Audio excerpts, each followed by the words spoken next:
Eh bien, je vous souhaite la bienvenue, surtout à Catherine et aux facilitateurs de cet atelier. Tout le monde, soyez les bienvenus. Avant de démarrer à proprement parler, j'aimerais inviter les organisateurs de ce webinaire de dire quelques mots d'accueil. Et puis Laetitia du département des pêches d'Afrique du Sud et Tanzane du ministère des pêches en Norvège et qui représente le partenariat stratégique entre l'Afrique du Sud et la Norvège. Et puis par la suite, Andreas se chargera de la suite des opérations en sa qualité de chef des opérations pour notre département à la GIZ. Et puis nous aurons Camara et les autres collègues qui prendront la parole à tour de rôle. Merci Catherine. Bonjour, bon après-midi, bonsoir, chers collègues, selon le lieu où vous vous trouvez. Je vais commencer par dire tous les collègues représentant les différentes régions des Nations Unies, les collègues de la COP.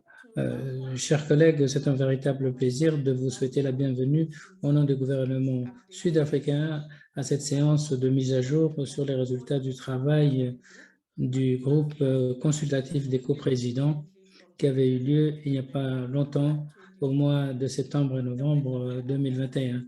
Le travail de ce groupe consultatif est bâti sur les résultats de la première partie du groupe de travail sur ces questions qui avaient eu lieu du 31 août au 3 septembre de l'exercice en cours. Chers participants, c'est un véritable plaisir et honneur pour nous de reconnaître que ce webinaire a été organisé par l'initiative de renforcement des capacités ABS,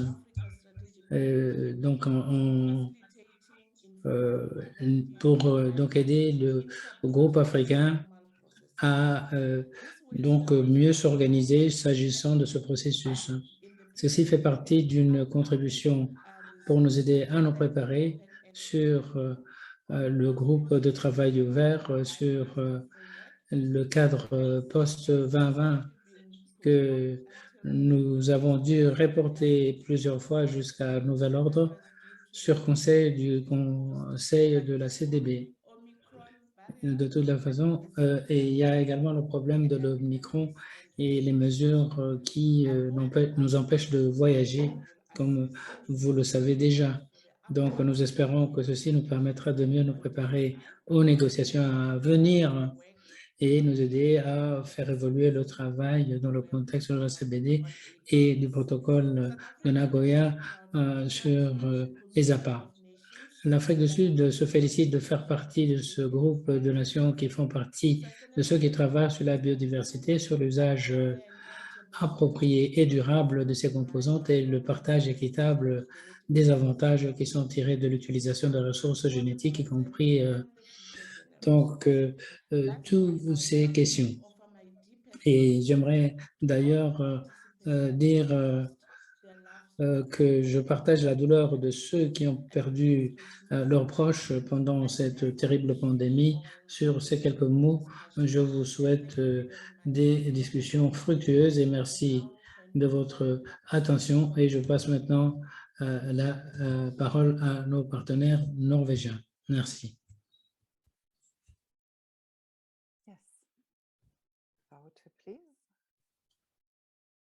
Auta. S'il te plaît, branche ton micro et ta caméra.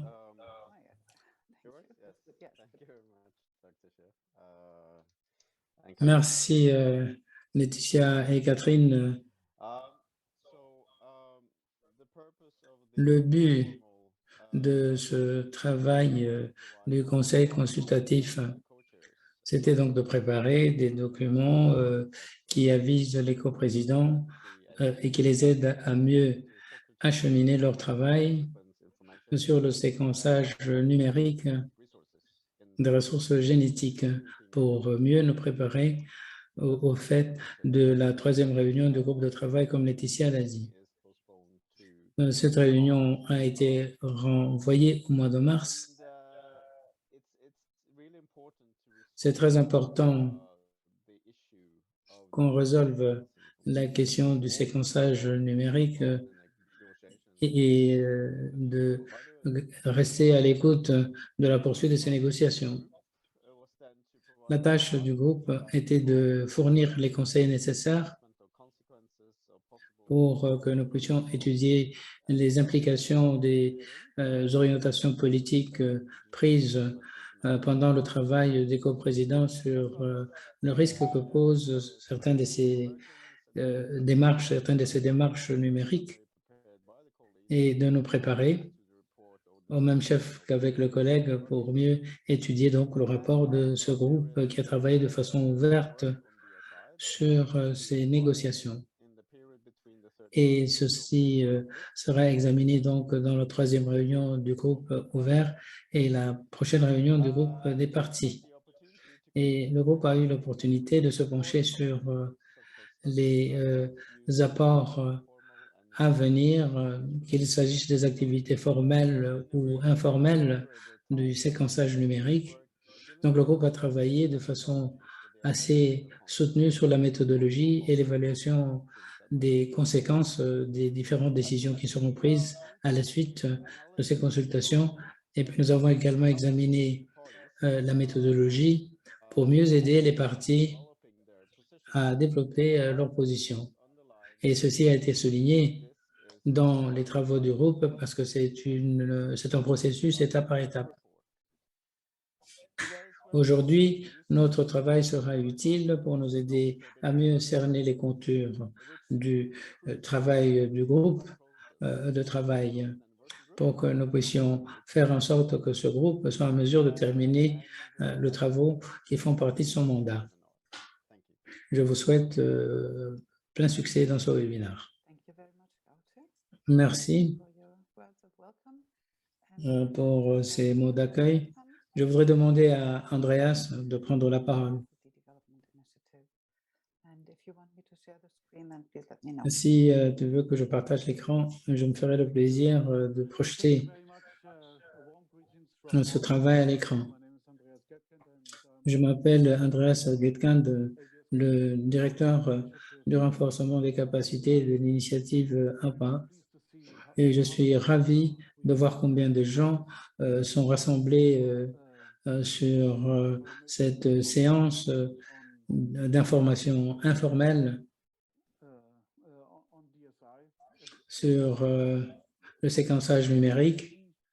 D'ailleurs, je crois qu'à Sharm el-Sheikh, l'équipe avait reconnu les disparités de points de vue entre parties sur le partage des avantages et l'usage des résultats obtenus. Et nous avons voulu travailler pour essayer de rapprocher les points de vue et avoir une convergence sur un processus basé sur la consultation et sur les appréciations scientifiques des différents membres du groupe. Nous avons donc continué à travailler ensemble dans le contexte de la coopération entre la Norvège et l'Afrique du Sud. À ce jour, nous avons réalisé 4 séminaires en ligne sur les différents aspects du séquençage numérique des informations. Nous avons également organisé avec les partenaires un dialogue international sur le séquençage numérique et les chercheurs, les représentants des gouvernements et les représentants des communautés ont été conviés à la discussion. L'objectif était également de soutenir, d'informer, d'échanger et de nous aider à faire un travail de cadrage donc de ce processus sur la biodiversité et que les participants soient lisibles de soumettre leurs interventions par écrit et des options, des modalités. Les co-présidents pourront éventuellement envoyer leurs commentaires au groupe consultatif. Le résultat de ce rapport sera compilé donc et sera discuté plus tard. Et la contribution nous permettra donc de mieux appréhender le processus APA. Ça veut dire que nous allons insister surtout sur l'information et la discussion sur ce document clé, sur des points et des documents et entrer donc au séquençage numérique. Et nous aurons également des activités entre les différentes sessions qui seront animées, bien entendu, par les différents collègues qui font partie de ce groupe consultatif. Et je me félicite du soutien dont nous avons été l'objet de la part de nos collègues pour que nous puissions organiser cette réunion aujourd'hui. Je voudrais également faire ressortir le document clé que vous allez trouver sur la CDB à la page sur la réunion du groupe de travail 2020. Et je suis ravi de voir qu'il y a tellement de gens qui participent à ce webinaire aujourd'hui. Ça nous permettra de jeter un premier regard sur cette nouvelle information, sur le processus et d'échanger de points de vue sur ce document. Donc, je souhaite à tout un chacun des travaux fructueux et une discussion nourrie sur le processus en cours. Merci. Merci, Andreas, de ces mots et surtout d'avoir partagé cette information avec nous. Donc, les présentations vous seront remises plus tard et le lien vous sera remis au moment opportun. Je ne sais pas s'il y a des gens qui ont des problèmes avec l'interprétation vers le français, mais paraît-il, ce n'est pas un problème généralisé. C'est des problèmes techniques. Nous allons essayer de nous atteler à les résoudre aussi rapidement que possible. Je vais partager mon écran à nouveau pour que nous puissions parcourir l'ordre du jour. Voilà. C'est assez léger, mais néanmoins, le contenu est très intéressant. Nous avons déjà été saisis des différents éléments qui apparaissent à l'ordre du jour. Nous allons écouter des présentations. Nous allons également écouter un point de vue sur le rapport de l'Assemblée et l'initiative, c'est-à-dire vous donner une toile de fond sur les travaux du groupe consultatif, du contexte, et vous parler également des différents thèmes qui y sont contenus. Hodges va nous présenter le document principal pour que nous sachions ce qui se trouve dans ce rapport. Comme vous le savez tous, Hodges est basé à Montréal, au Canada, et travaille dans le département des affaires stratégiques. Donc, déjà une petite introduction de Tim, à la suite de quoi cette présentation devrait prendre 20 à 25 minutes à tout casser. Et puis, nous allons constituer un petit panel qui va réfléchir sur ce qui a été mis en application. Et le panel constitué de 10 personnes, y compris Christophe Lael, que vous connaissez peut-être tous. On va vous le représenter à nouveau plus tard. Dès qu'ils auront fait quelques commentaires liminaires, nous aurons l'opportunité de vous donner la parole pour que vous posiez vos questions, que vous fassiez des commentaires, et puis les membres du panel pourront y réagir. Et nous dirons comment on s'y prendra dès qu'on arrivera à ce point-là, et puis vous pourrez également placer vos commentaires et questions dans le chat. et on pourra en débattre en tant que participant. Ma proposition, c'est qu'on écoute d'abord la présentation et puis par la suite, on passera à la discussion des différentes communications faites. Voilà pour ce qui me concerne.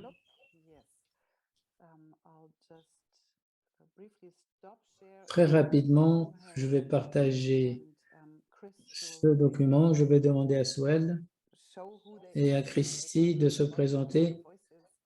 On entend vos voix, mais peut-être il y a des collègues qui ne savent pas qui vous êtes. Souhel et Tim, très brièvement. Voilà. Voilà, Souhel, Tim, on va partager l'écran et on passe le micro à Souhel qui va prendre la parole et nous faire état du rapport. C'est le moment de dire bonjour à tout le monde.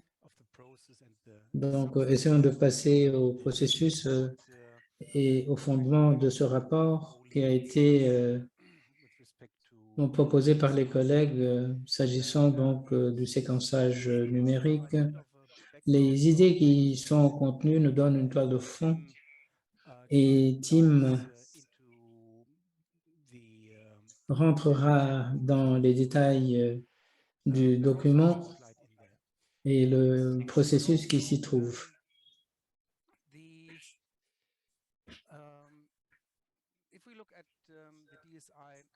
Si vous examinez ce processus sur le séquençage numérique pour que l'on sache exactement où on en est, souvenez-vous que pendant la première partie des travaux du groupe de travail sur le cadre qui avait eu lieu au mois d'août et de septembre, les coprésidents, M. Basile Van Havre et M. Francis Ogwal, avaient établi ce que l'on appelle un groupe consultatif informel des coprésidents sur le séquençage numérique de l'information. Et donc, c'est nos collègues du centre qui l'abritaient, nommément notre collègue Laetitia Chitwa Molomoni et Goethe Voigt Hansen. Donc, voilà les personnes qui ont été nommées coprésidents.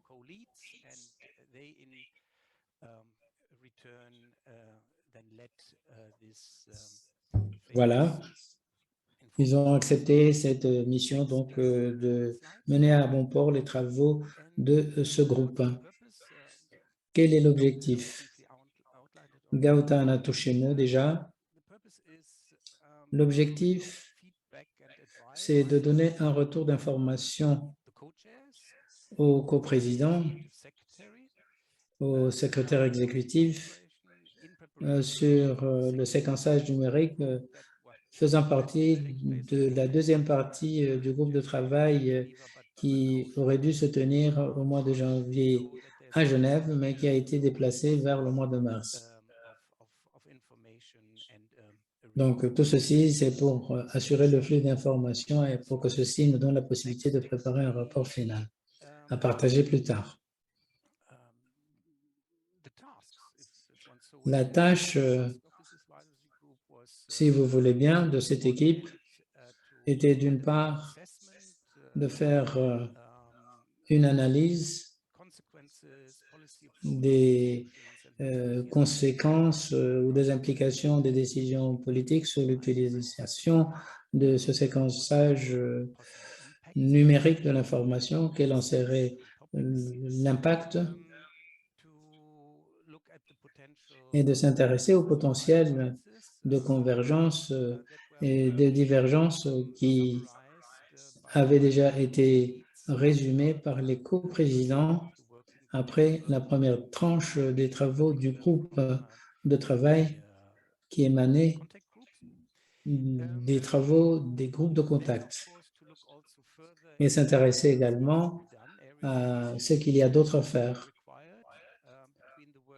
donc qui serait peut-être utile dans le temps de battement qui existe entre les travaux des groupes de travail et la COP pour que ceci serve de soubassement aux travaux informels ou formels sur le séquençage numérique.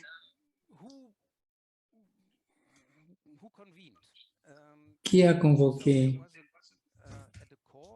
ces travaux? Au début, il y avait 26 représentants des gouvernements et d'autres représentants des communautés autochtones. Je ne vais pas vous en donner lecture, mais vous pouvez vous rendre compte que ceci a été sélectionné de façon équilibrée en tenant compte de la représentation des régions et des représentants des gouvernements et des régions bioculturelles, sans oublier les représentants des communautés autochtones et des communautés locales. Ensuite, où et comment se sont-ils rencontrés? Au départ, 4 réunions avaient été prévues avec une réunion supplémentaire qui a été ajoutée à cette de 2 jours pour en faire 5. La première avait eu lieu au mois de septembre. C'était en fait le démarrage des travaux aptes à jeter les bases des discussions qui suivraient.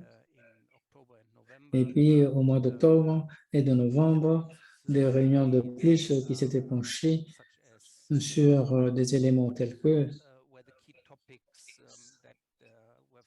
la façon de définir les domaines de discussion saillants, et puis par la suite, le cadre de prise de décision multilatérale, on y reviendra plus tard, et à partir de ces présentations, on s'est posé la question de savoir à quoi ressemblerait ce cadre.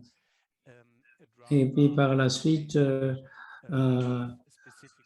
on a entendu une présentation précise qui s'était intéressée aux options politiques et aux critères de discussion qui se basent sur le séquençage numérique. Bon, un retour d'information a été obtenu. Nous avons également examiné le cadre. Des contributions très intéressantes avaient été soumises en se basant sur les domaines clés et l'accès aux connaissances traditionnelles. Plusieurs experts ont contribué à ce travail et puis par la suite, on a examiné les domaines de convergence et de disparités. Alors, pour entrer dans le détail, lors de la séance du mois d'octobre, nous avons creusé davantage dans ces différentes approches, dans les définitions, dans l'examen des données ouvertes, et nous avons examiné les connaissances traditionnelles et dans d'autres domaines de convergence potentielle, y compris les divergences, bien entendu. Et comment et à quoi ressemblerait ce rapport qui sera présenté au groupe de travail. Et puis pour terminer, lors de la dernière réunion, des commentaires ont été proposés afin d'en assurer une intégration dans le cadre et que ceci nous aide également à affiner les critères, à apporter des éléments supplémentaires au domaine de convergence et les recommandations sur ce qu'il faudra faire plus tard. Et puis, déblayer le terrain du plan. Et donc, le groupe consultatif a également siégé. En quoi est-ce qu'il consiste?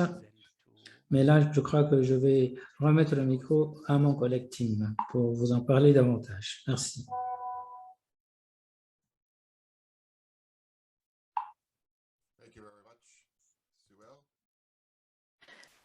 Merci, Suel.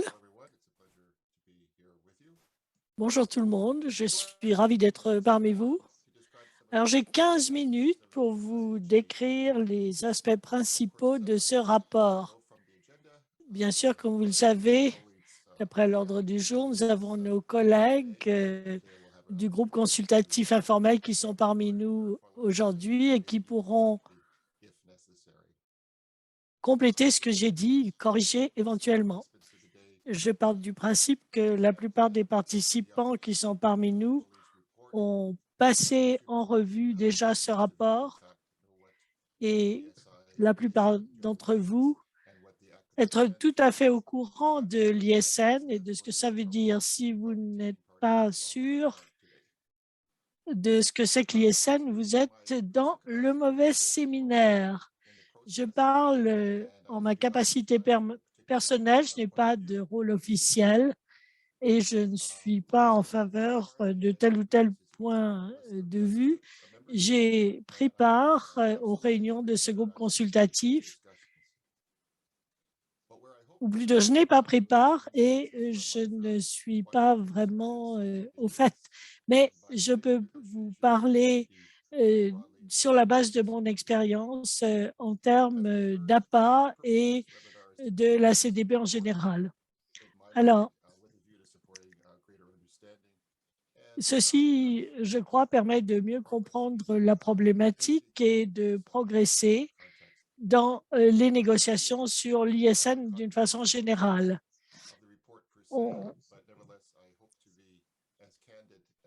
J'espère pouvoir être aussi ouvert que possible dans ce que je vais vous dire.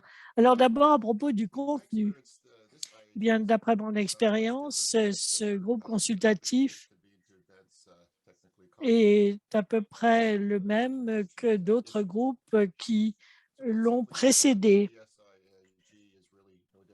Et ce groupe de travail est semblable à d'autres groupes qui se sont réunis dans le cadre de la CDB au fil des années. Alors, si on s'imagine que ce groupe va faire des merveilles, eh bien, on n'est pas très réaliste. Si on veut être plus réaliste, le résultat pourrait être simplement des ébauches de solutions. Mais ce groupe, en fait,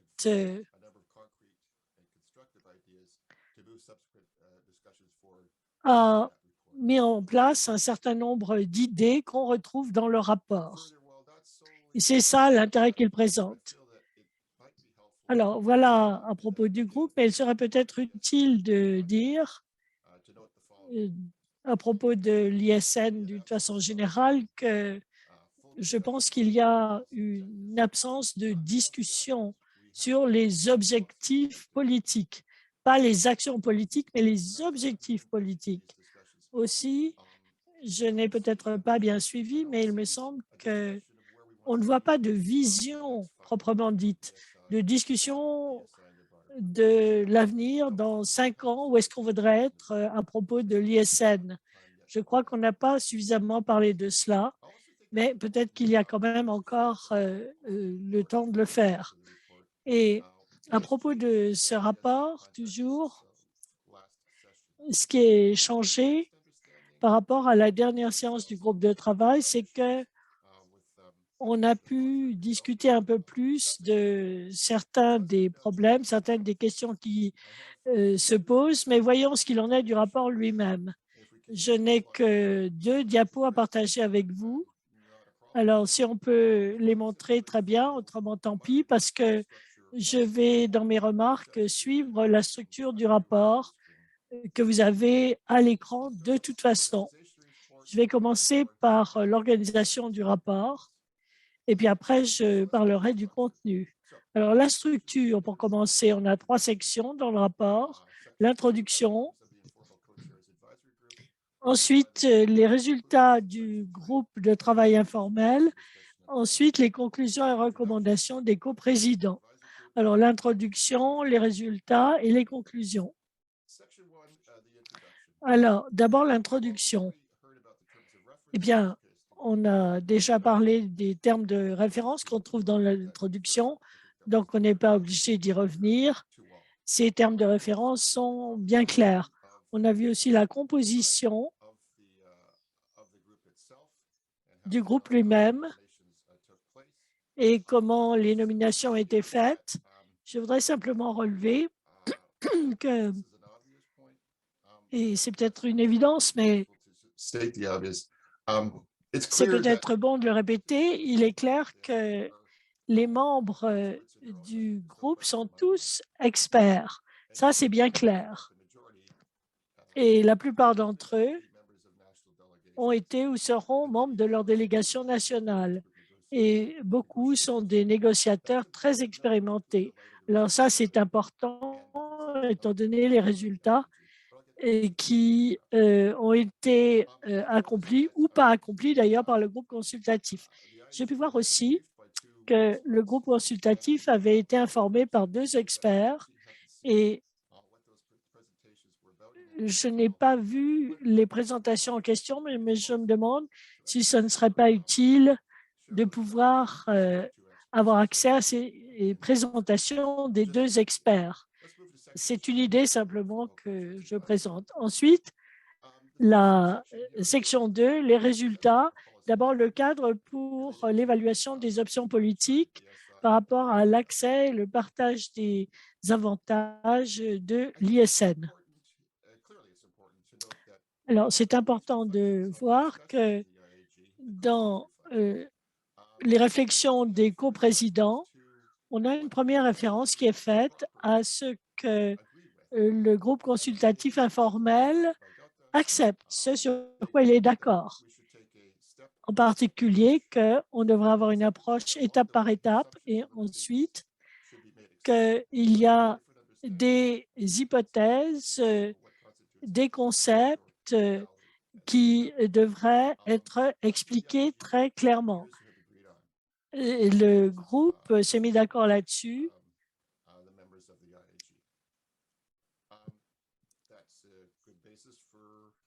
Alors, c'est déjà une bonne base de démarrage.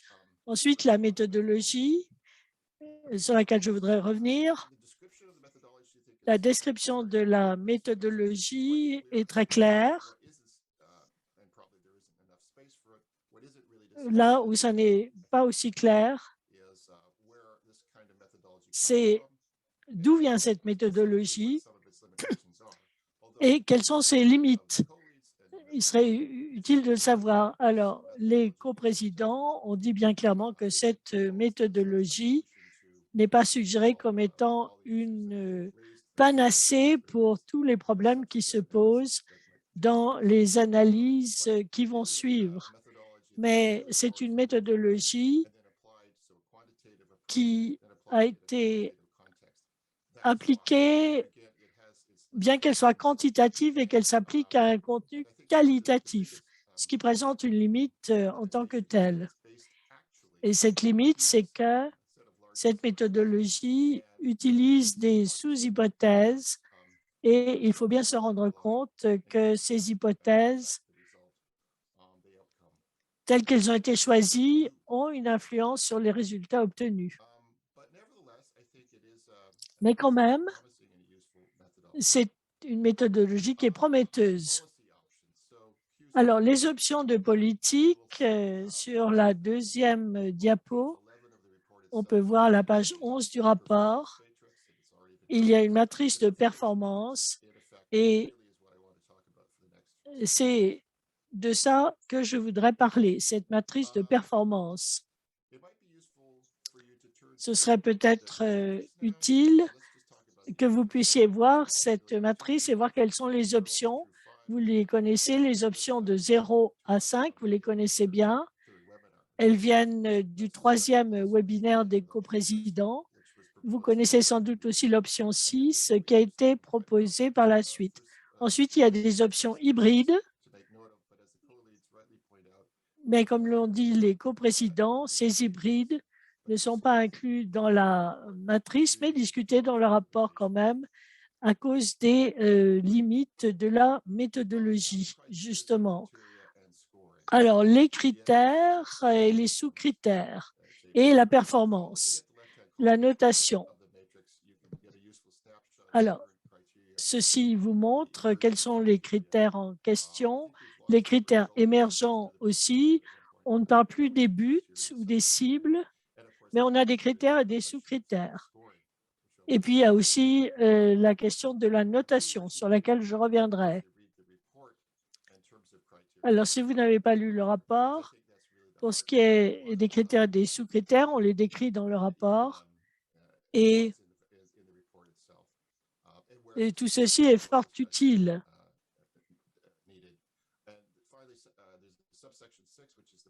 Il y a aussi une sous-section 6 qui est la matrice elle-même dans le rapport. Alors, allons au 2B, la convergence, les convergences et les divergences. Ça, c'est la deuxième partie la plus importante du rapport où on peut voir le contenu et le ton de la discussion et là où on en est dans la négociation. Vous aurez tous lu cette section-là. Et là, ce qu'on vous dit, ce sont les impressions du coprésident. Et on n'a pas toujours pu se mettre d'accord, à l'évidence, sur les points de divergence et les points de convergence. Mais on voit quel a été le ton de la discussion jusqu'à présent et puis ça donne une indication de ce que l'avenir nous réserve. Alors, je n'aime pas beaucoup la terminologie qui a été utilisée pour décrire les points de convergence potentiels ou de divergence, mais bon, ça c'est une autre affaire. D'une façon générale, d'après ce que je vois, le groupe n'est pas parvenu à de vraies percées. Il y a toujours des divergences là où on les attendait. Et pour les progrès, eh bien, c'est la même chose. Il n'y a pas de surprise. On s'y attendait, ça c'est sûr. Ça n'est pas une mauvaise chose, forcément. Ça nous aide simplement à nous concentrer sur là où il y a vraiment des différences entre les points de vue. Entre les points de vue des uns et des autres, et puis aussi les priorités. Alors, il y a eu aussi des questions juridiques qui ont été posées et comme d'autres l'ont dit, il est important de faire face à la réalité. Les principes du droit international tel qu'on le retrouve dans les traités doivent absolument évoluer au fur et à mesure que la science elle-même avance. Ça, c'est une question très importante. Alors, est-ce qu'on va pouvoir résoudre ce problème au niveau du groupe consultatif? Je ne sais pas, mais en tous les cas, on peut commencer à en discuter dans cette audience-là. Ensuite, la troisième section, les conclusions et les recommandations des coprésidents. Alors, d'après ces coprésidents, il y a des éléments qu'on pourrait retrouver dans une recommandation, comme on le voit dans les documents du secrétariat, dans le cadre de la préparation de la prochaine réunion. Vous avez lu le rapport, vous savez qu'on mentionne les avantages, l'accès à l'ISN, libre, accès libre. On reconnaît aussi l'importance, les droits des communautés, puis l'importance du renforcement des capacités. Je ne ferai pas de commentaires sur ces différents éléments, mais je dirais que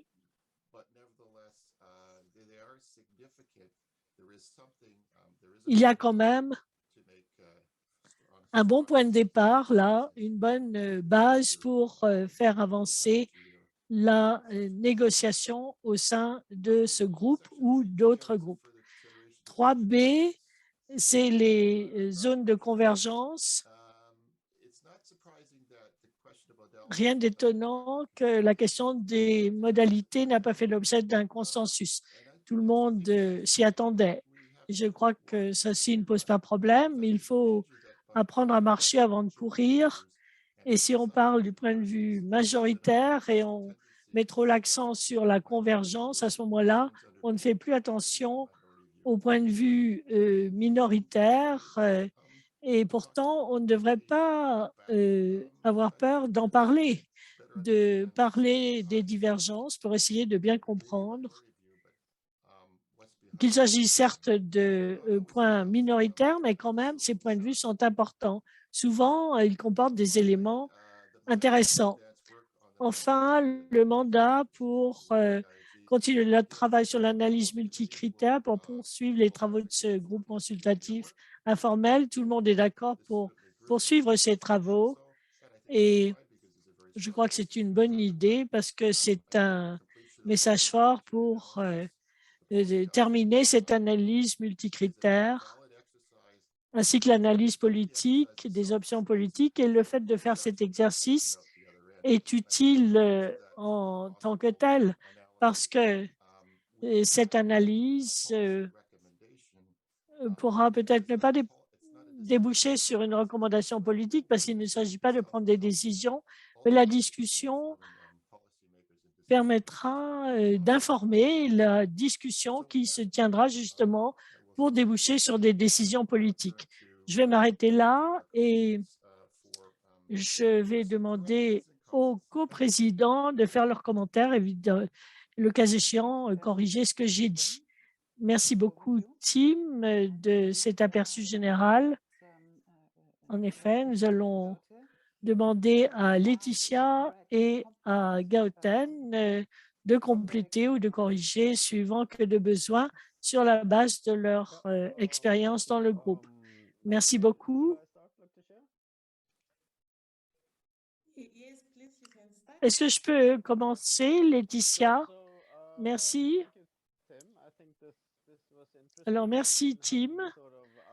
Ceci a été très intéressant pour avoir un point de vue de l'extérieur à propos de ce processus. Laetitia et moi-même sommes à l'intérieur, alors on a notre propre point de vue, bien sûr, à propos de ce processus.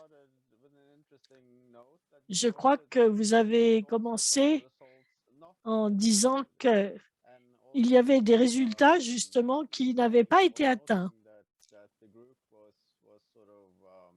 Vous avez dit que le groupe comportait des personnes avec beaucoup d'expérience. Et ça, c'est une bonne observation parce que, je l'avais dit, c'est un processus par étapes. Et vous avez dit qu'on ne devrait pas courir avant de marcher. Alors, il faut commencer par faire un échauffement.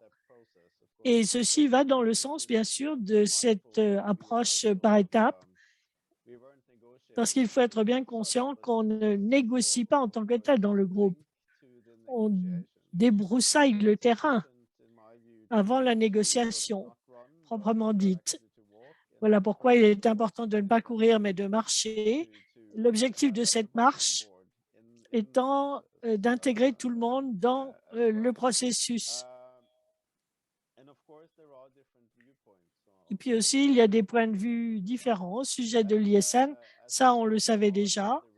Et le cœur du rapport, justement, c'est la matrice de performance qui est très, très utile à mon avis, parce que ceci sert de base à la discussion qui devra se tenir entre les parties prenantes et entre les parties. Et c'est un aperçu intéressant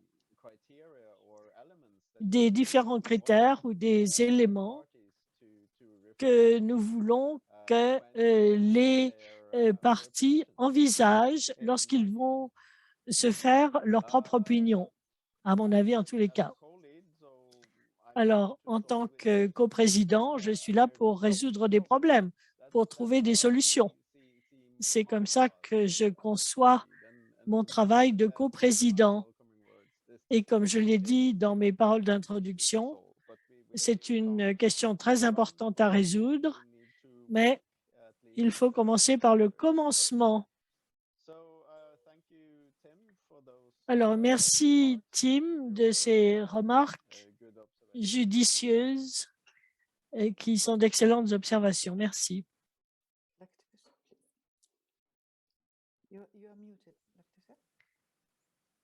Laetitia, branchez votre micro. J'avais commencé à parler avant que mon micro ne s'allume. Merci Gauthier et merci Swell qui a passé en revue le processus d'établissement de ce groupe consultatif et la nomination des deux coprésidents, moi-même et Gauthier. Et merci à Tim aussi qui nous a donné son point de vue sur le rapport qui montre exactement justement ce qui s'y trouve. Alors, Tim, vous avez vraiment couvert tous les différents aspects qui ont été examinés par le groupe lui-même, mais je crois quand même que nous devons également tenir compte du fait qu'il reste beaucoup de travail à accomplir à propos de l'ISN. Et on nous a donné un temps très limité pendant la première partie du groupe de travail à composition ouverte, qui a été la première partie du processus formel où les parties ont eu la possibilité de discuter de cette question en détail. Et ensuite, le petit groupe consultatif s'en est saisi et nous devons tous tenir compte du fait que c'est un sujet extrêmement complexe qui a besoin d'une approche structurée pour s'y attaquer. Alors, ce que nous avons dans le document en question, c'est un mélange d'options politiques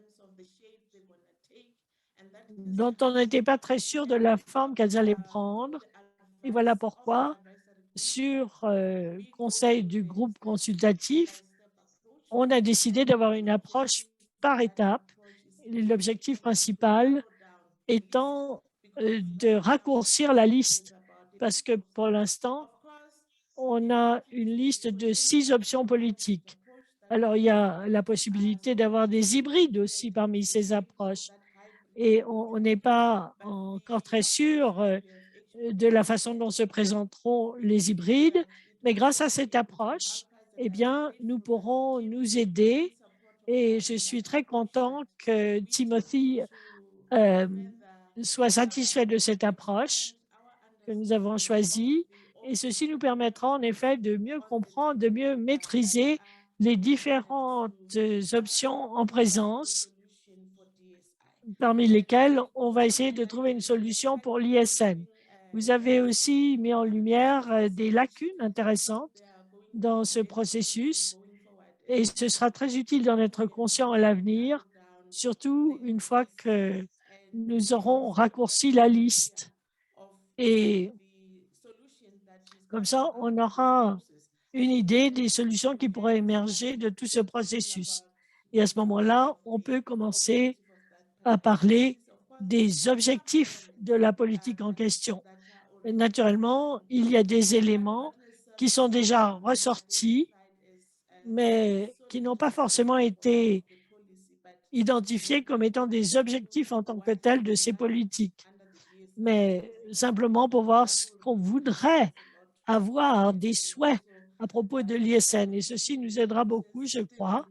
Et il y a la vision également qu'il va falloir définir pour la solution idéale, parce que pour l'instant, on a un mélange et on ne sait pas quelle est la solution idéale. On en a plusieurs. Alors, merci beaucoup de nous avoir encouragés. On ne devrait pas s'effrayer des zones de divergence. Ce qui est intéressant entre ces zones de divergence et zones de convergence, c'est qu'après la première partie du groupe de travail, on avait toutes sortes d'éléments qui semblaient être des convergences, mais en fait, quand on est passé au groupe consultatif, on s'est mis à mieux comprendre de quoi il s'agissait et du coup, les zones de convergence sont devenues des zones de divergence. Alors, la liste des deux, convergence et divergence, évolue en d'autres termes et il faudra, grâce à l'analyse et les critères qu'on a choisis, affiner tout cela. Merci. Merci beaucoup, Laetitia et Gaoté, de ces réactions. Je crois que maintenant, nous avons beaucoup d'informations à propos de ce rapport.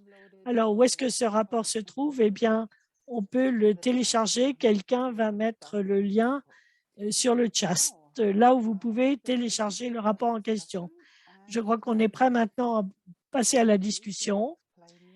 Alors, je vais vous expliquer comment cela va fonctionner. D'abord, on a un panel de 3 personnes seulement cette fois-ci et qui ont beaucoup d'expérience et des compétences. Tim Hodges, que vous venez d'entendre, l'Institut des études sur le développement international à Montréal, Margot Bagley, qui est professeure de droit à l'école de droit de l'Université Emory, et puis Christopher Lyell, département des sciences de la vie au Musée d'histoire naturelle de Londres. Alors, ils ont été très impliqués dans tout le processus et les discussions à propos de l'ISN, et ils viennent de points de vue très divers. On va commencer par Tim, peut-être. On va leur demander de se lancer dans une discussion sur leurs idées et leur réflexion à propos du rapport tel qu'il se présente maintenant. On n'a pas de modérateur pour ce panel, simplement on veut une conversation entre les trois. Et comme ils ne sont pas très nombreux, je crois qu'ils vont pouvoir s'organiser entre eux. Nous avons 1 heure pour la discussion. Alors, on va commencer par cette conversation pendant une vingtaine de minutes. Les membres vont discuter entre eux et pendant que cette discussion, cette conversation se déroule, vous pourrez mettre vos questions dans le chat. Et mes collègues Hartmut et Suel vont suivre le chat et voir comment se présentent les questions, quelles sont les questions qui sont posées, comment les regrouper, quels sont les points communs. Comme ça, on aura un résumé des questions plutôt que d'avoir une suite de questions qui pourraient se répéter. Après, je demanderai à Hartmut et à Suel, en commençant par Hartmut peut-être, de nous parler de ces questions et de ces commentaires, ce qu'ils en pensent, questions et commentaires les uns après les autres, et ensuite les membres du panel pourront à leur tour réagir. Si on n'arrive pas à répondre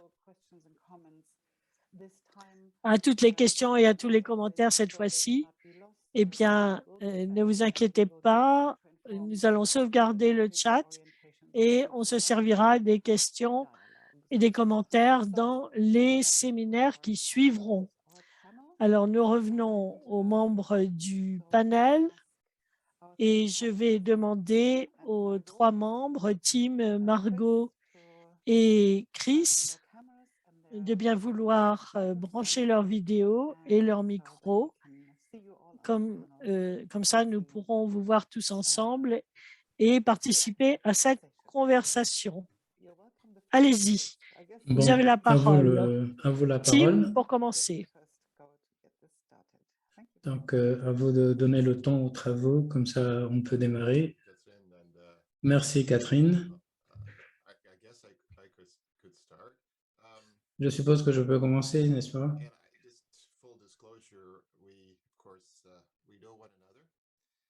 On se connaît tous et nous nous respectons mutuellement, mais nous n'avons pratiquement jamais eu de discussion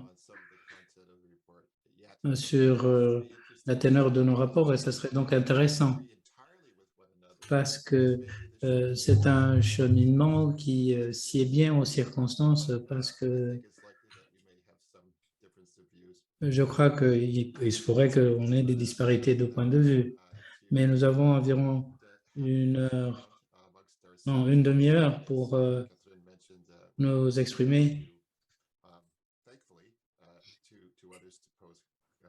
et éventuellement on donnera le loisir aux autres de poser des questions ou de faire des commentaires. Je pensais que on pourrait peut-être faire ce travail à trois d'abord sur les critères et puis par la suite on parlera des convergences. Et puis nous aurons un troisième volet où la discussion portera sur certaines des réflexions faites par les co-leaders et les idées qu'ils ont proposées. Alors voilà, donc pour vous faire état de mes petits commentaires sur les matrices, je voulais tout simplement vous signaler, et ceci n'a aucun rapport avec la matrice, mais on me rappelle que nous avons été impressionnés par le haut niveau de concertation dans les différents processus et c'est une tâche extrêmement ardue et j'ai été très impressionné par le professionnalisme qui anime les uns et les autres, par les co-leaders et aussi le courage qui nous a aidés à parcourir les écueils de ces discussions. Donc voilà ce que j'ai à vous proposer en tant qu'ancien coprésident. Maintenant que nous nous sommes présentés, j'ai quelques inquiétudes à partager. Mais néanmoins, on s'en tient à ça. Et puis, dès qu'on a parcouru la partie difficile des discussions, eh bien, on pourra revenir sur les autres points un peu plus légers et on pourra revenir éventuellement également sur le séquençage numérique de l'information. D'abord, quand on se pose la question de savoir ce que c'est, est-ce que c'est des options de politique, est-ce que c'est une gamme de politique ou bien des approches tout simplement. Je ne suis pas très certain. Donc, une discussion sur ce sujet serait très utile, effectivement, pour qu'on départisse les tenants et les aboutissants des différentes questions. Mais il faut commencer par quelque chose, n'est-ce pas? Donc, ce rapport a utilisé cette architecture, mais ce qui est important, on se trouve dans le détail. Et c'est pour cette raison d'ailleurs que nous allons essayer d'agréger les données pour que l'on sache où se trouve la friction dans les détails. Donc, toutes ces questions devront être disséquées et essayer de nous aider à faire la part des choses entre les différentes composantes et quels seront les éléments à retenir à l'esprit. Laetitia en a parlé peut-être indirectement dans ses remarques. Très bien. Nous allons donc parcourir la matrice et puis par la suite, ça sera utile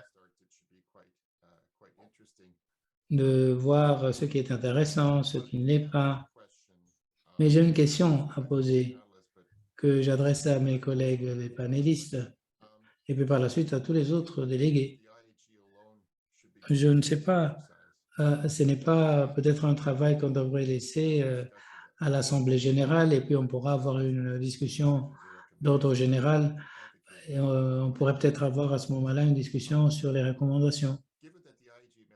Étant donné que les membres sont des experts de l'Assemblée générale et ils sont vraiment indépendants par rapport aux décisions des pays, mais ça serait utile si nous pourrions engager une discussion beaucoup plus générale une discussion beaucoup plus générale, comme je le disais, sur toute une panoplie de questions sur les interventions des différents acteurs. Et de ce fait, pourquoi ne pas demander à Chris d'intervenir très rapidement? Si à un moment ou un autre, vous pensez qu'il faudrait peut-être reprojeter les matrices, eh bien, n'hésitez pas de me le signaler, comme ça je pourrai les transmettre sur l'écran, comme ça tous les autres pourront s'y référer. Non, je ne pense pas pour l'instant. Tout d'abord, pour répondre à votre question, ces options de politique, moi je les utilise comme des éléments d'appréciation des opérations. Sinon, c'est très difficile d'examiner les critères, parce que les critères et ces composantes auront quelque chose à faire avec la mise en application. Donc, ça doit d'abord être mis en application et que ça marche déjà. Mais ce que nous avons là, c'est une matrice, un outil utile que j'ai essayé de tripoter moi-même il y a quelques mois, non pas vraiment en tant que matrice, mais comment l'achever. Parce qu'une partie très importante de la discussion dans le texte sur cette matrice porte sur l'exigence de déclarer le raisonnement et les hypothèses proposées. Parce que parfois, on fait ce travail sans avoir de contexte. Et j'aimerais dire, en réaction à votre question, si c'est quelque chose peut-être d'envisager, c'est que l'on a affaire par rapport à ce que l'Assemblée générale propose, comment se présentent les questions. Mais s'agissant d'essayer de répertorier les résultats de cette matrice, ça serait peut-être utile d'avoir un groupe beaucoup plus élargi qui serait chargé de cette tâche pour que le résultat qui en découlera sera alors examiné par un deuxième groupe. D'ailleurs, je pensais qu'il y a un groupe qui a été nommé par certaines personnes dans le chat. Et ça serait utile de savoir ce que les autres secteurs qui sont représentés ici ont à dire sur ces critères. Parce que la recherche, c'est quelque chose qui implique beaucoup de gens, des gens qui font un travail de terrain, qui s'intéressent aux détails et qui travaillent sur ces critères. Donc, les défis qui se posent ici, Tim en a touché mot, et le potentiel pour les membres de l'Assemblée générale de donc voir comment se pencher sur ces questions. Et puis, c'est sur quoi nous avons travaillé consciemment ou inconsciemment. Moi-même, j'ai essayé de remplir les cases de ce tableau. Bon, je n'ai pas opté pour une solution ou pour une autre. Les autres options sont des options qui ne me permettent pas vraiment d'aller au fond de cette évaluation. Par exemple, le premier critère, le potentiel de fournir des manuels qui sont bien ficelés. Alors, pour la première option, par exemple, je peux envisager un modèle pour le mettre en application dans le contexte de ce pays-là, déjà, qui pourrait être envisageable, que l'on peut prédire. Mais d'autre part, si j'opte pour l'option 3, je pourrais considérer l'option numéro 1 comme nous permettant de faire un travail basé sur un contrat. Donc, c'est très important que l'on sache vraiment quelles sont les hypothèses et quel est le fondement qui les sous-tend. Bon, les critères d'évaluation, je ne sais pas si on pourrait les faire indépendamment, à supposer que l'option soit perçue comme étant très complexe de façon au niveau administratif, est-ce que ça pourrait causer un manque d'efficacité au final, parce que ça restera complexe. Cela s'entend. Comment est-ce que ces critères peuvent être perçus comme étant indépendants?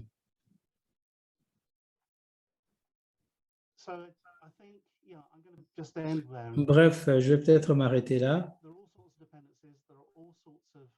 parce qu'il y a beaucoup d'interdépendances et il y a beaucoup de sous-options et de concepts disparates et donc importants pour nous de faire très attention aux commentaires à faire. Et je ne sais pas qui en sera responsable, qui pourra évaluer cette matrice.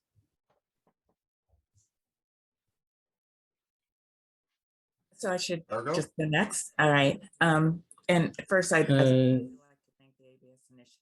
Bon, je voudrais d'abord commencer par remercier l'initiative APA pour m'avoir invité.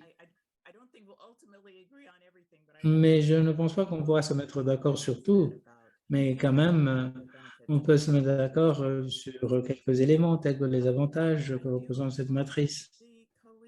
Je salue les collègues et les membres du groupe de travail pour avoir proposé une approche quelconque et d'avoir tenté de s'attaquer à ce problème de séquençage numérique pour voir comment on pourrait l'appréhender de façon beaucoup plus structurée et nous aider dans notre discussion comme Laetitia l'avait proposé.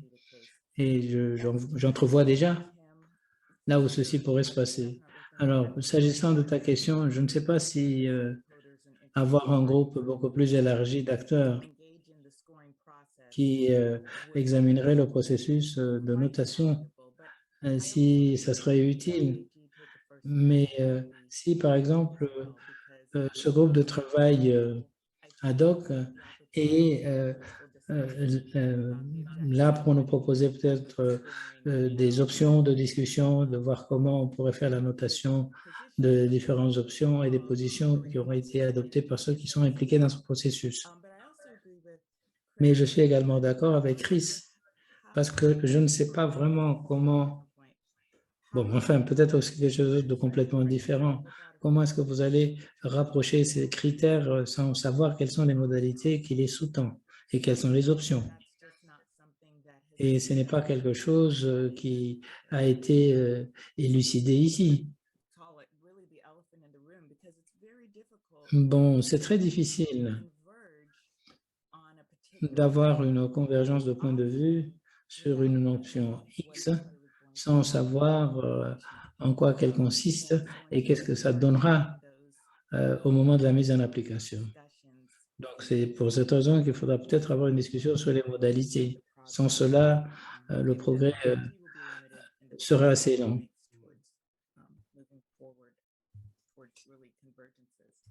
Pour que l'on puisse rechercher cette convergence.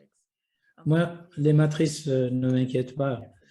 C'est plutôt les objectifs qui ont été au départ, c'est-à-dire des éléments qui nous permettent de jauger les conséquences des différentes approches de politique. Alors, ce n'est pas trop clair dans mon esprit comment est-ce que ceci pourrait nous aider à évaluer les conséquences. Donc, c'est quelque chose qui doit être examiné en plus ample détail. Bon, je vais m'arrêter là.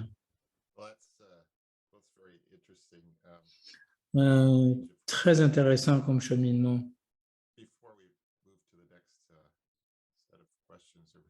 Alors, on peut peut-être passer aux autres questions sur ce rapport.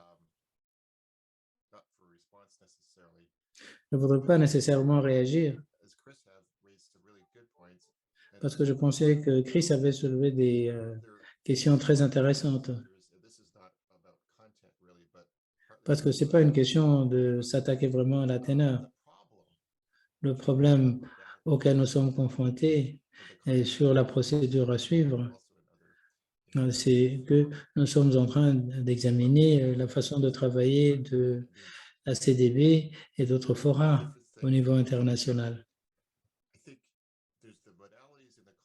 Il y a les modalités, il y a le contexte et les détails afférents qui, au fil de la discussion, aboutissent à nous donner un résultat et nous proposent des options, des matrices. Et je crois que ce point est extrêmement fondé. Sans ça, on ne peut pas évoluer. Mais dans ces modalités, dans l'usage de cette terminologie pour la décision, c'est là que le bas blesse. Peut-être que les partis préfèrent un statu quo absolu.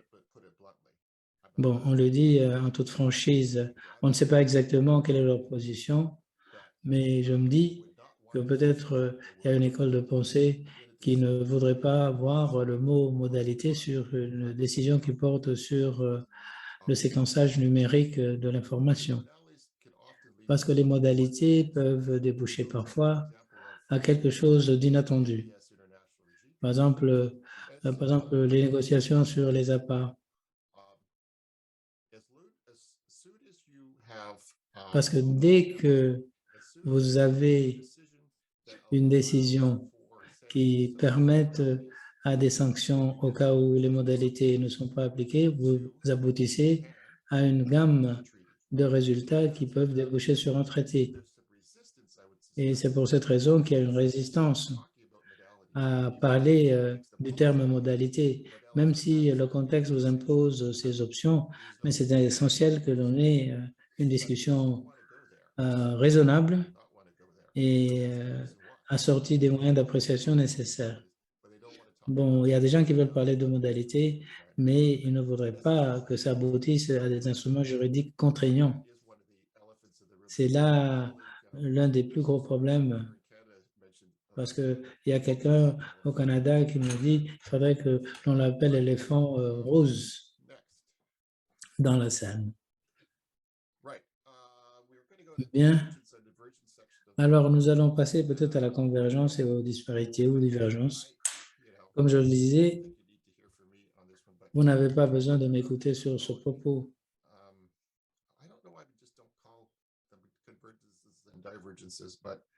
Pourquoi est-ce qu'on ne dit pas divergence et convergence? Enfin, je ne sais pas. Peut-être que l'expression va être modifiée plus tard. Non, je n'étais pas aux travaux précédents, donc c'est très important que l'on en discute davantage pour que l'on se comprenne par rapport à l'usage d'une certaine terminologie. Mais encore une fois, comme je l'avais dit, il n'y a rien de mal à dire divergence et convergence. Parfois, ça nous permet d'élever le niveau de la discussion, mais le contraire est également possible. Parce qu'avoir une discussion est une chose, mais comprendre la discussion en est une autre. Parce que parfois, il y a vraiment des points de vue assez disparates.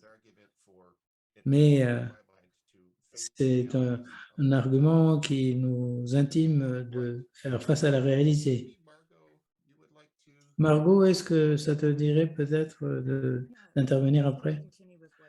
Bon, pour continuer sur la même lancée, Patricia avait remarqué qu'il y avait des domaines où il y a convergence, mais après discussion, on se retrouve bloqué. Donc, on peut adopter une position quelconque, mais il faudrait que l'on ait plus d'éclaircissement pour que l'on sache où se trouvent les défis sur lesquels il faut travailler. Alors, la discussion, le processus devrait être structuré de la sorte, parce que tu as dit que tu as été surpris parce que tu as buté sur des points de vue assez divergents. Qu'est-ce que ça veut dire et comment est-ce qu'on parvient à s'en sortir? Est-ce que le séquençage numérique est une ressource génétique ou pas? Et là, ce que j'ai trouvé aussi d'intéressant, c'est qu'il y a beaucoup de convergence sur l'idée de ne pas partager les bénéfices non monétaires. Donc, ne pas l'avoir suppose que c'est sous-entendu dans les autres arguments. Donc, l'idée du partage des avantages découlant de l'exploitation de ce séquençage numérique. Et j'ai été aussi intrigué parce qu'il faudrait peut-être que l'on se pose des questions sur cette présentation, le contraste qui existe entre l'accès aux données, un accès ouvert et un accès qui est limité. Donc, c'est deux parties d'une même corde. Vous avez les principes d'équité et puis par la suite, vous avez d'autres principes qui démontrent les tensions qui existent par rapport à l'acquisition des droits qui vous donnent accès au séquençage numérique et suppose qu'il faudra s'accommoder des objectifs qui interviennent au bout de ce travail. Et puis, j'ai été aussi intrigué par un domaine de convergence possible sur l'analyse des avantages potentiels et l'idée qui est convergence sur certaines des idées parce qu'elles ont donné suite à des solutions dans le cadre de l'utilisation du séquençage numérique et comment est-ce que ceci pourrait être utilisé à bon escient. Bon, je n'ai peut-être pas vu, peut-être que j'ai raté quelques éléments. Plus je lis le rapport, plus je trouve de nouvelles avenues. Alors, par exemple, l'élaboration ou la compréhension du terme coût, mais qui assume ce coût? Qui l'absorbe? Et puis, la question d'évaluer la quantité des éléments qui ne sont pas captés dans ce partage des ressources génétiques. Et troisièmement, quelles sont les réactions de ceux qui sont touchés directement par ce manque d'accès aux ressources et comment est-ce que leur comportement pourrait éventuellement changer. Donc, c'est important de réfléchir à tout cela. 3.1 et 3.2 imposent un coût monétaire.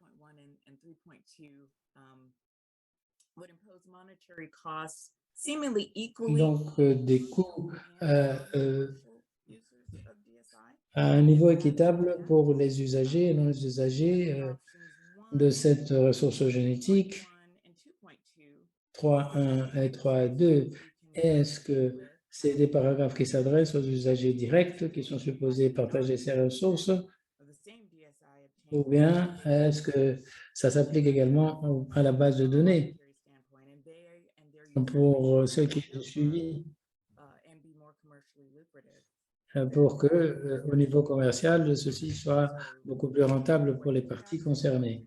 Donc, ce que vous reflétez et ce que vous ne reflétez pas se trouve à des niveaux différents. Bon, peut-être que vous avez un plan, les autres n'ont pas. Comment est-ce que ceci influe sur votre comportement? Comment est-ce que ces comportements suscitent l'intérêt des chercheurs à continuer à faire le travail? Donc, ça pourrait être important, effectivement, d'ajouter ces aspects-là en termes de nous aider. Lorsque je dis nous, c'est nous en tant que communauté internationale pour que nous soyons en mesure d'expliquer davantage les conséquences éventuelles des actions politiques qui sont prises, qui n'ont pas été étudiées en plus ample détail. Merci. Puis-je intervenir rapidement? Donc, il me semble que certaines personnes dans ce chat n'adressent les questions qu'aux membres du panel et c'est très difficile pour nous de tout suivre. Alors, lorsque vous envoyez une question ou vous faites un commentaire sur le Zoom, donc adressez le message à tout le monde et aux panélistes. Donc, parce que comme ça, tout le monde est saisi du dossier. Pour les remarques techniques, je pense qu'il y a déjà beaucoup de choses dans le chat et ça serait utile si on pouvait peut-être ouvrir le débat Comme ça, les participants pourront soulever des questions ci et là. Je ne sais pas si Tim ou les autres collègues veulent dire quoi que ce soit. Dites-moi rapidement si ça vous tente de prendre la parole. Je propose que l'on nous accorde 5 minutes à tout casser. Si vous nous accordez 5 minutes, je crois que ça devrait suffire. Non, 6 minutes, corrige monsieur.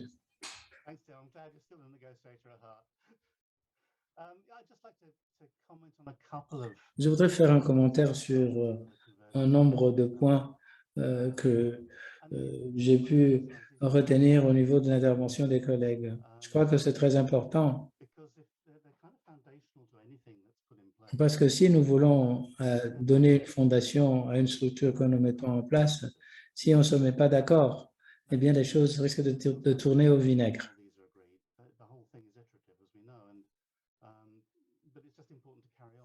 Donc, c'est important de continuer cette mission, mais l'un des points qui m'intéresse, c'est le problème de partage des avantages. Je suis entièrement d'accord, mais qu'est-ce que ça veut dire en pratique? Est-ce que ça veut dire que le partage équitable des avantages devrait impliquer des ressources génétiques dont on a tiré le séquençage numérique de l'information? Si c'est le cas, ça nous aide à protéger la conservation, à assurer la protection de la nature et d'aider les pays d'où ces ressources génétiques proviennent. Donc, ça devrait être la question clé, de commencer à examiner la viabilité de ces options. Et puis, une partie de tout ceci, c'est de savoir si tout ceci peut être retracé. Et une autre chose que j'ai mentionnée, le coût qu'impliquent ces partages de connaissances traditionnelles est un concept très important qui doit être débattu. Et je suis ravi de voir que dans ce document, ces éléments sont abordés. Et ceci a un impact sur le modèle ultime. Si vous examinez la deuxième possibilité, c'est une option qui est concomitante à la biodiversité, c'est-à-dire ce tableau où le partage des connaissances traditionnelles est relié à des espèces bien précises. Bon, je ne sais pas quoi faire des données. En tout cas, les données qui sont dans les bases des données. Le consortium, des éléments importants, comme je disais. Mais si ces deux-là devraient être incorporés d'une façon ou d'une autre, il faudrait que l'on sache quels sont les métadatas, les métadonnées qui sont nécessaires pour trouver une solution ultime. Bon, voilà, à la lumière de ces 6 minutes qui nous ont été accordées, je vais m'arrêter là. Merci.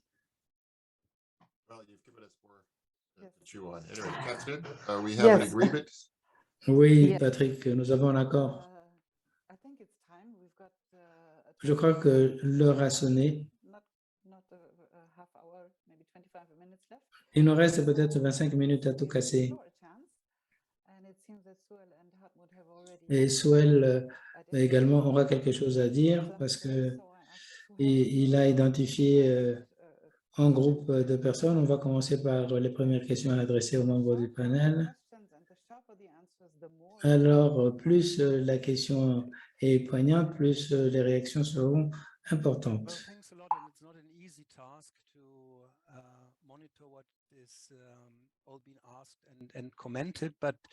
Our suggestion is to start off with a more high level. Nous allons commencer peut-être par le plus général et le plus important. Quelque chose qui a été dit au début, il s'agit des objectifs politiques et de la vision générale de l'exercice. Alors, en ce qui concerne la poule et l'œuf, qu'est-ce qu'il nous faut en premier? Les modalités, les options, et après on cherche des objectifs politiques et une vision, ou bien est-ce on commence par les objectifs et la vision, et après on essaye de voir comment on pourrait y arriver. Bon, alors qu'est-ce que le panel en pense? Est-ce que je peux commencer? Alors, la poule et l'œuf, on a besoin des deux, en fait. Dans quel ordre? Eh bien, pour être rationnel, on veut savoir, pour commencer, là où on veut aller. Et puis après, on se demande comment on va y arriver. Ça, c'est, à mon avis, le plus rationnel. Mais dans certains cas, on n'arrive pas à se mettre d'accord sur soit l'un, soit l'autre. Donc, on ne se met pas d'accord sur les modalités, comment y arriver, mais on n'est pas d'accord non plus sur là où on veut aller. Mais quand même, la discussion peut se tenir, même si la décision, au bout du compte, arrive tout à fait en fin de parcours. Il faut avoir les deux, à mon avis. Alors, dans quel ordre, peu importe, mais on a besoin des deux.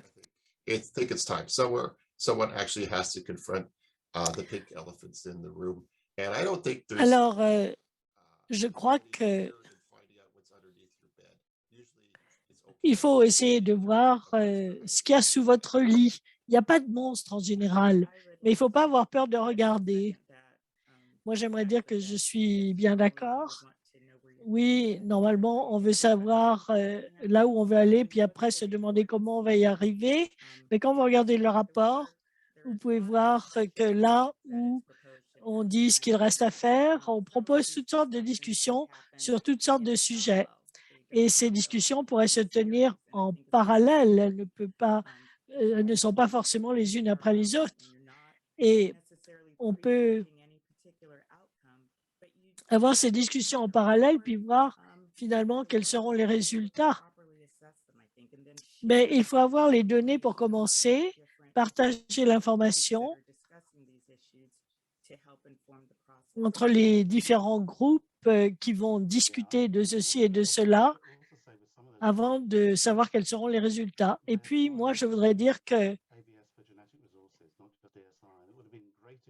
y a une discussion qu'il faudrait tenir peut-être sur les ressources génétiques en général, pas uniquement l'ISN.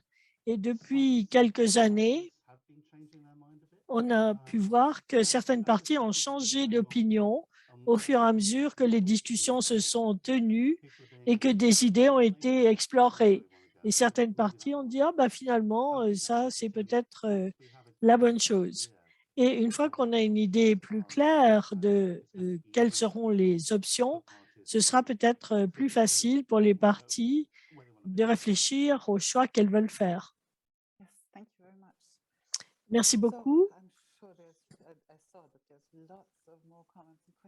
Il y a beaucoup d'autres questions. Hartmut, à votre tour. Oui, merci. Bien sûr, il faut faire un choix entre toutes ces questions, mais il y a une autre question d'œuf et de poule. Il y en a beaucoup d'ailleurs. Et il s'agit de la question du champ d'application. On sait que l'ISN n'a pas de définition pour l'instant et le champ d'application d'un système d'ISN n'est pas clair non plus. Est-ce que ce sont uniquement les bases de données publiques ou est-ce qu'on inclut les bases de données privées? Ça n'est pas clair. Alors, Quand est-ce que l'analyse multicritère devra être faite, dans la mesure où le champ d'application n'est pas clair non plus? Et il faut y réfléchir parce que le rapport est bien clair, cette analyse doit être faite. L'analyse multicritère. Alors, qui veut réagir en premier dans le panel? Alors, je vais essayer de ne pas compliquer encore la situation, même si ce sera inévitable peut-être. Moi, ce qui m'intéresserait, c'est le travail que le groupe Dartmouth a fait depuis 1 an à peu près sur l'évaluation à faire de savoir d'où vient l'ISN qui a débouché sur la production de différents produits. J'ai été très frappé par le travail qu'ils ont fait là-dessus, qui est considérable, et ceci m'inquiète un peu. Comment est-ce qu'un système pourrait fonctionner? Une façon simple, ce serait de dire toute l'ISN est concernée, d'où qu'elle vienne, géographiquement parlant, privé, public, etc. Est-ce que c'est artificiel ou pas? Alors, ce sont des questions non résolues, en particulier celles du champ d'application qui sont particulièrement importantes. De quel ISN s'agit-il? Il faut bien avancer quand même. Et ce sera plus important dans certains domaines que dans d'autres. Alors, c'est important de travailler à la matrice dès maintenant. Je vais peut-être m'y mettre dès cet après-midi parce que ceci nous permettra de voir où se situent les vrais problèmes. Et ceci nous permettra de structurer la discussion. Merci. Merci, Chris. On a toutes sortes de points de vue sur la question. Armoud. Non, Tim. Chris, j'attends avec impatience votre tableau rempli et votre idée sur tous ces critères. Alors, j'espère que d'ici à la fin de la journée, nous aurons quelque chose. Plus sérieusement, une question extrêmement importante est justement celle du champ d'application. Alors, c'est une question de poulet et d'œufs, mais il y a plusieurs poulets et plusieurs œufs, parce que le champ d'application, ça dépendra des modalités choisies aussi, par exemple. Et ça va peut-être effrayer certains, mais si au bout du compte, on décide qu'on va peut-être envisager la possibilité d'avoir un instrument contraignant ou des exigences, des obligations. Ceci aura des répercussions sur le champ d'application dans le temps, dans l'espace, etc. Alors, si vous êtes plus souple, vous pourrez avoir un champ d'application beaucoup plus grand par rapport à quelque chose de contraignant qui devra avoir des limites beaucoup plus fermes.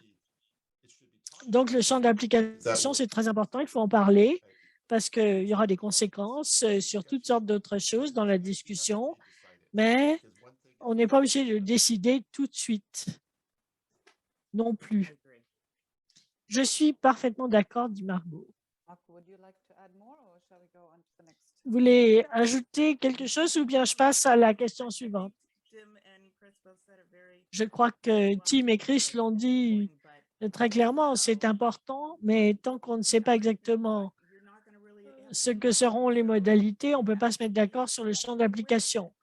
Donc, il faut savoir que le problème est là, mais ça ne devrait pas empêcher à la discussion de se tenir,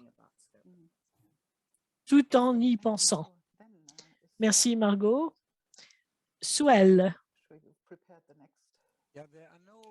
la prochaine question. Il n'y a pas de question facile. Il n'y a pas de question facile. Il n'y en a jamais d'ailleurs. Alors, je voudrais aller peut-être un peu plus loin dans des exigences qui sont associées aux options politiques. Il y a eu 2 ou 3 remarques qui ont été faites à propos de la question de la traçabilité. Alors, c'est une idée intéressante, cette question de savoir si il faudra évaluer cette possibilité de la traçabilité avant qu'on arrive à définir le type de mécanisme à choisir, les options à choisir, celles qui seraient les plus appropriées. En d'autres termes, est-ce qu'il faut faire ça en premier pour essayer de voir si c'est possible ou pas, à savoir la question de la traçabilité. Est-ce que c'est possible ou pas d'avoir la traçabilité? Alors, si vous voulez quelques minutes pour réfléchir, ce n'est pas la première fois qu'on parle de la traçabilité. Le premier document de la CDB était un document d'information, document de fond en 2009, je crois, au sujet de la traçabilité, comment elle pourrait marcher, traçabilité des ressources naturelles. Alors, je crois qu'on en est encore à l'élimination réciproque comme concept. Il faut réfléchir à la traçabilité, c'est sûr, mais les options politiques en présence, pour certaines d'entre elles, demandent la traçabilité, d'autres non. Je crois que ce qu'il faut garder à l'esprit ici, c'est de se demander si on pense que la traçabilité est absolument essentielle. Cela revient à la notion de juste et équitable. Ou bien, est-ce qu'on part d'une hypothèse où c'est important d'avoir un système opérationnel qui peut fonctionner, qu'il demande la traçabilité ou pas? Donc, c'est une question à envisager, là encore. Évidemment, si la traçabilité n'est pas possible à réaliser, eh bien, voilà, c'est simple. Si on dit c'est possible, mais ça coûtera très cher, là, c'est une autre affaire. Alors, est-ce qu'on en a vraiment besoin? Est-ce qu'on est ouvert à différents types de solutions? Et comment est-ce que ça pourrait marcher, le cas échéant? Merci. Margot. Oui, je suis d'accord. C'est ce que j'avais dit d'ailleurs. La convergence autour de l'analyse coût-avantage. La traçabilité, c'est possible, mais si c'est très, très cher, alors ce n'est peut-être pas la bonne solution. Et ceci aura des conséquences pour les options. Oui, ces discussions, comme je l'ai dit, devront se dérouler en parallèle. Parce que, comme je l'ai dit, toutes les options ne vont pas avoir besoin de la traçabilité. Alors, ce n'est pas quelque chose, une condition préalable impérative. Oui, je suis tout à fait d'accord avec Margot et Chris. Simplement, je dirais que la traçabilité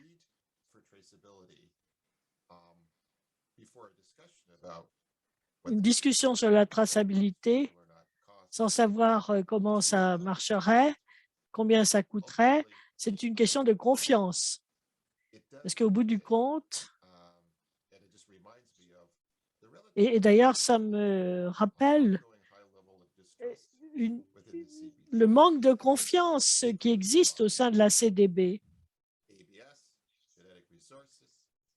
Les ressources génétiques, l'APA, et maintenant l'ISN, c'est dans une atmosphère de manque de confiance.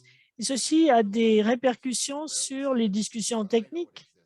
Alors, on le dit rarement, on n'en parle pas, mais on sait que ça existe, cette absence de confiance. Et bon, c'est néfaste, mais il faut bien en tenir compte parce que ça nous ramène toujours à cette question de climat de confiance. Voilà ce que je peux dire. Oui, si je peux ajouter quelque chose, c'est un point très important et ça n'est pas qu'à la CDB d'ailleurs. Avant la pandémie, je passais beaucoup de temps à l'OMPI. Et finalement, tout le multilatéralisme est frappé par cette absence de confiance.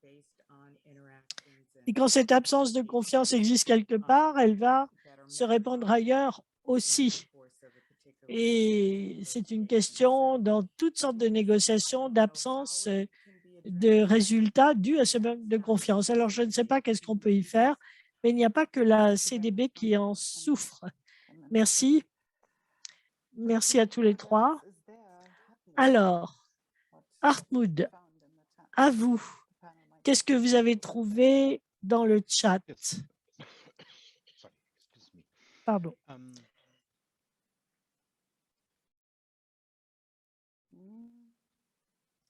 You're frozen right now.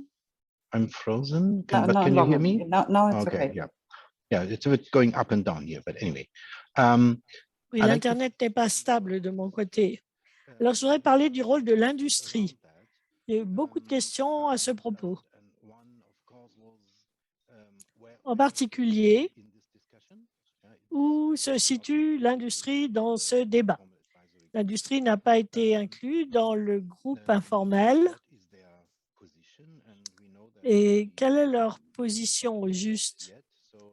On n'a pas entendu beaucoup de choses de leur côté. Et il y a eu un commentaire d'Amanda. On a besoin d'une option qui donnera un système de paiement mondial simple. Elle vient sans doute de l'industrie. Alors, c'est une prise de position claire. Et il y a Dick qui a demandé, est-ce que ça suffirait de se concentrer sur les bases de données publiques? Parce qu'il y a beaucoup de bases de données privées dans l'industrie. Est-ce que l'APA devrait inclure aussi l'utilisation de ces banques de données-là? Alors, c'est des questions assez compliquées. Parce qu'en fait, il y a eu pas mal de commentaires à propos du rôle de l'industrie. Et on devrait peut-être en parler. Alors, le rôle de l'industrie dans ce processus. Voilà la question.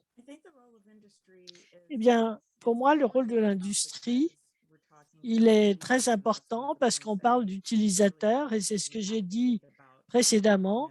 Il nous faut penser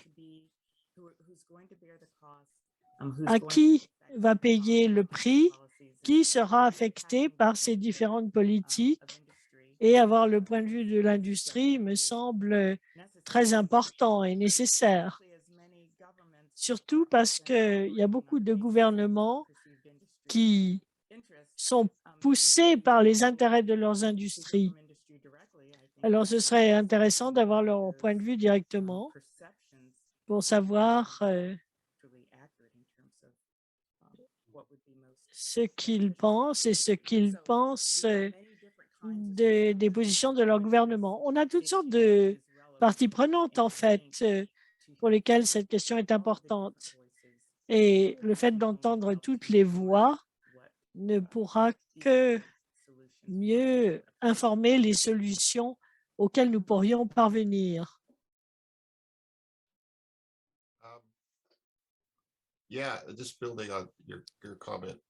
Oui, dans le droit fil de votre commentaire, Margot, d'après mon expérience, l'industrie, comme d'autres parties prenantes, sont souvent ceux qui seront appelés à mettre en œuvre le système ou qui subiront les réglementations mises en place par les gouvernements. Alors,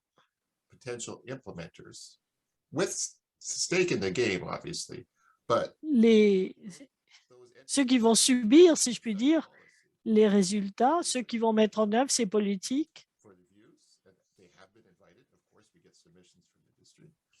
pourquoi est-ce qu'on ne va pas les inviter à présenter leur point de vue? Bien sûr, on les a invités à donner leur point de vue, mais pourquoi ils ne participent pas à la discussion? Ils devraient effectivement le faire. Et le petit groupe informel il ne peut pas avoir tout le monde, mais à un moment donné, il faudra les inclure dans la discussion. Et puis, pour terminer, d'après mon expérience, et c'est un peu ce qu'a dit Margot d'ailleurs, demander directement à l'industrie de donner leur point de vue et ce qui est possible pour eux ou ce qui est carrément inadmissible pour être très utile pour les gouvernements à avoir une position ou une autre dans la négociation. Mais demander directement aux parties prenantes leur point de vue, en tant que communauté, c'est plus direct. Alors évidemment, vous voulez que l'industrie nous dise ce qu'il pense ouvertement pour qu'on puisse tous le savoir, pas seulement à travers tel ou tel gouvernement, parce que l'industrie va dire différentes choses à différentes personnes. L'industrie va dire une chose au gouvernement pour protéger leurs intérêts, mais dans une autre entité, ils auront peut-être plus d'éléments de souplesse dans leurs opinions. Oui, je suis d'accord et je reviens justement à la matrice. Et on a besoin d'entendre le point de vue de tout le monde, y compris celui de l'industrie, et non pas que l'industrie du Nord. Parce que l'industrie existe dans le monde entier. Il y a plein d'industries ailleurs que dans les pays occidentaux qui utilisent l'ISN. Et ceci me ramène à ce qui a été dit à propos des bases de données privées. Pourquoi est-ce qu'on devrait les exclure? Je ne comprends pas, parce que c'est toujours de l'ISN dont il s'agit. Alors, est-ce qu'ils incluent uniquement des données qui viennent des bases de données publiques ou bien est-ce qu'ils produisent eux-mêmes directement de l'ISN? Peu importe, ils font partie de l'équation.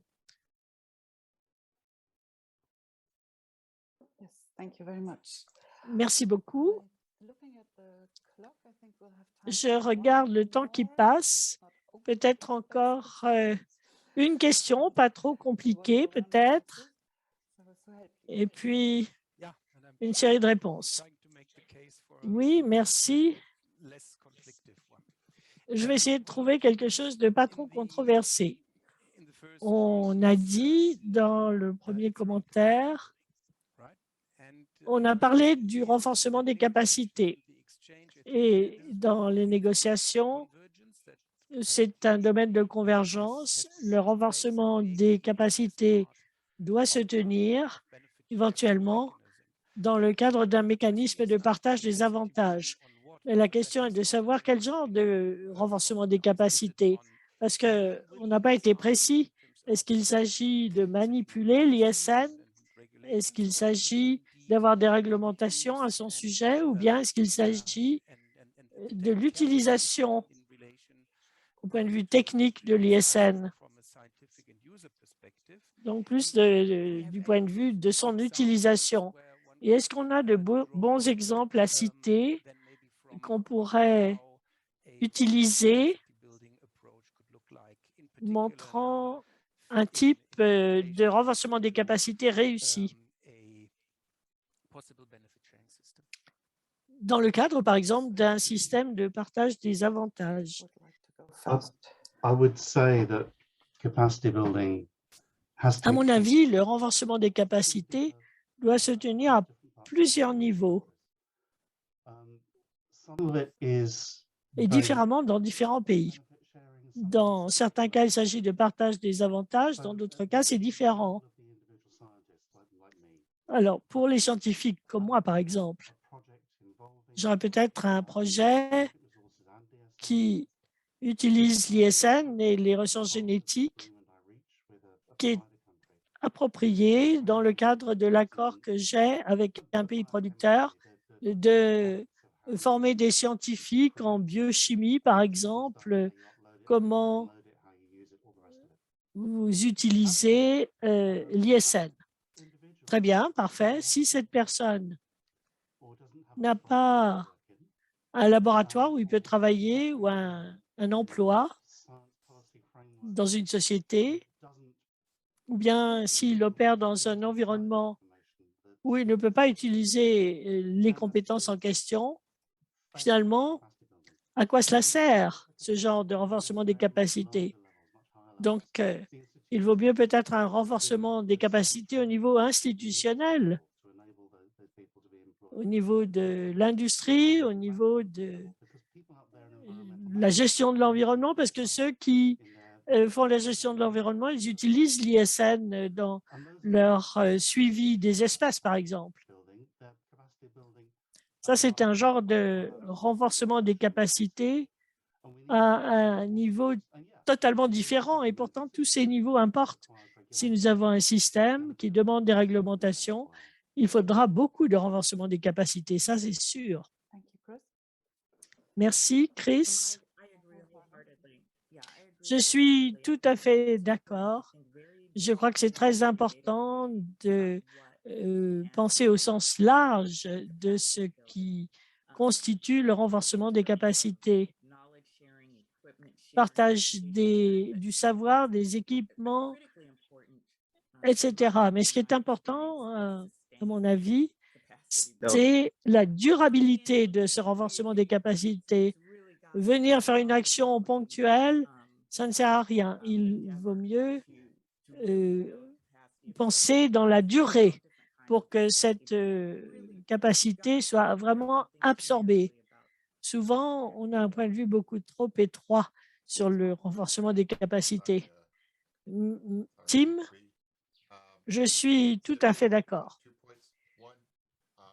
Deux remarques. En fait, j'aime bien la façon dont la terminologie a évolué. Maintenant, on parle de développement des capacités. C'est peut-être mieux au niveau conceptuel. Bon. La différence semble minime, mais quand même, à la CDB, ailleurs, maintenant, on parle plus de développement des capacités. Et à la CDB, là où on n'a pas encore abouti, c'est au niveau du renforcement des capacités.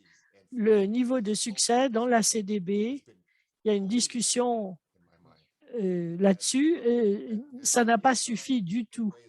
Et l'ISN est une autre manière de tenir cette discussion sur le renforcement des capacités. La question est de savoir, est-ce qu'il y a des exemples? Je suis sûr qu'il y en a beaucoup, je n'en connais pas moi-même, et ce serait peut-être intéressant de documenter ces exemples pour mieux voir ce qu'on pourrait faire, ce qui est possible, mais il y a aussi une possibilité d'avoir des projets pilotes, et dès maintenant, pas dans 10 ans. Et ceci pourrait être fait par l'industrie, justement, par la recherche publique, par les gouvernements. Dans tous les cas, il y a des possibilités qui s'offrent, et si on est sérieux à ce sujet, eh bien, attelons-nous à la tâche. Merci beaucoup. Margot, Tim, Chris. Je crois que nous avons une discussion très intéressante. Il y a encore beaucoup de questions et de commentaires dans le chat, mais comme je vous l'ai dit précédemment, tout ceci sera consigné et nous pourrons nous en occuper à une autre occasion. Alors, merci beaucoup de tous vos points de vue, de toutes vos idées. Nous sommes arrivés au terme de ce webinaire et je vais donner la parole à Hartmut pour quelques mots de conclusion. Merci, Hartmut. Merci, je n'ai pas vraiment besoin de l'écran. Pour commencer, je voudrais remercier les 3 membres du panel de cette discussion très riche d'informations. Et on m'a dit que c'était sans doute les panélistes les plus compétents qu'on ait jamais vus, a dit quelqu'un en guise de commentaire. Je suis très satisfait de cette tentative qui a été faite d'inclure les très nombreux commentaires que nous avons reçus dans nos webinaires dans la discussion du panel. parce que justement, nous pouvons, au fil de ces webinaires, accumuler beaucoup d'expérience et je crois que tout a très bien marché. J'espère que nous avons réussi à capter beaucoup des idées, des commentaires qui ont été mis dans le chat. Nous les avons présentés aux panélistes. Nous avons eu quelques 180 participants, donc ça fait beaucoup d'idées. Et je remercie tous ceux qui ont participé à notre webinaire d'aujourd'hui pour leur contribution. Comme d'habitude, nous allons télécharger la vidéo sur notre cybersite et dès aujourd'hui, dès demain, en tous les cas très vite, le webinaire sera mis sur le cybersite avec un petit rapport. Pour terminer, une fois encore, lorsque vous allez nous quitter, vous aurez un formulaire d'évaluation et nous aimerions vous demander de bien vouloir le remplir. 1 ou 2 minutes pour remplir le formulaire d'évaluation parce que c'est très important pour nous. Voilà, je vous souhaite une bonne fin de journée et on se reverra à notre prochain webinaire. Merci, merci Hartmut. Je remercie les membres du panel et tous les participants de leurs questions et de leurs contributions. Et comme l'a dit Hartmut, prenez 1 minute pour répondre au formulaire d'évaluation. Et nous allons revenir à notre tradition et vous demander à tous de brancher votre vidéo pour qu'on puisse se dire au revoir. Merci beaucoup et joyeux Noël. Continue next year. And stay safe. On continuera l'année prochaine.